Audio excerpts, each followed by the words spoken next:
Siamese twins that were born in Israel a year ago were successfully separated in a surgery at Soroka Medical Center in Beersheba. Kashmir-born Dr. Uwais Gilani, a world authority on conjoined twins, came to Israel to perform the surgery from the UK after planning it for months with the Israeli team. Staff at Soroka University Medical Center in Beersheba say that the babies are now likely to grow up to live normal lives. We're now joined by Dr. Uwais Gilani. Thank you very much for being with us, sir. Pleasure. Can we say congratulations, or after operations like this, you still wait and see for a few weeks or months before you congratulate? Yes, in an ideal setting, it's good to wait for a few weeks, but here we are, some 10 days later, the girls are doing well. So yes, no, I think we can accept the congratulations. I understand the girls were connected in the head, but didn't share a brain, luckily, which enabled the operation. They did share blood vessels, though. Can you explain a little bit of the anatomy and what made this very complicated, I'm sure, surgery possible? Indeed, indeed. No, you're quite right. So in the spectrum of conjoined twins, at the one extreme, we have twins that just share some skin and bone. Those are the easier sets. And at the other extreme, you've got twins where the brains are intertwined. Our Israeli girls were somewhere in the middle, where the brains were separate, so that's a good start.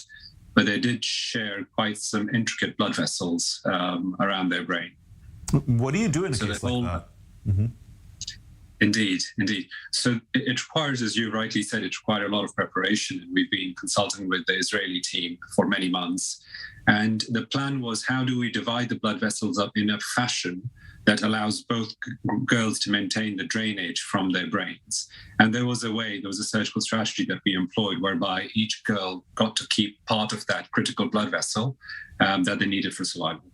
I guess a question that the parents are asking, and of course Israelis and people around the world who are watching us now are asking is first of all, how possible would it be for these girls to live normal lives in the future?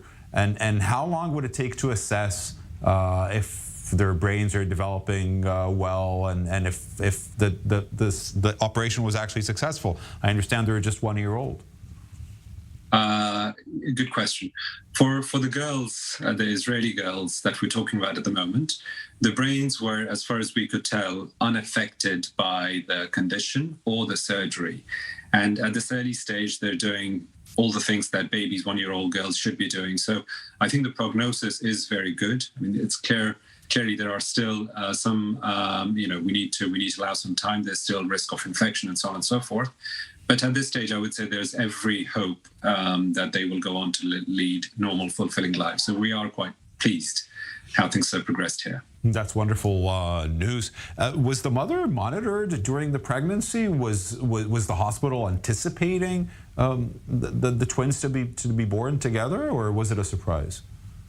No, it was expected. They knew antenatally that the girls were conjoined. It was the family's decision, along with the medical team, to proceed with the pregnancy and deliver these girls. The expectation was that there would be treatment available, and here we are. They have been treated.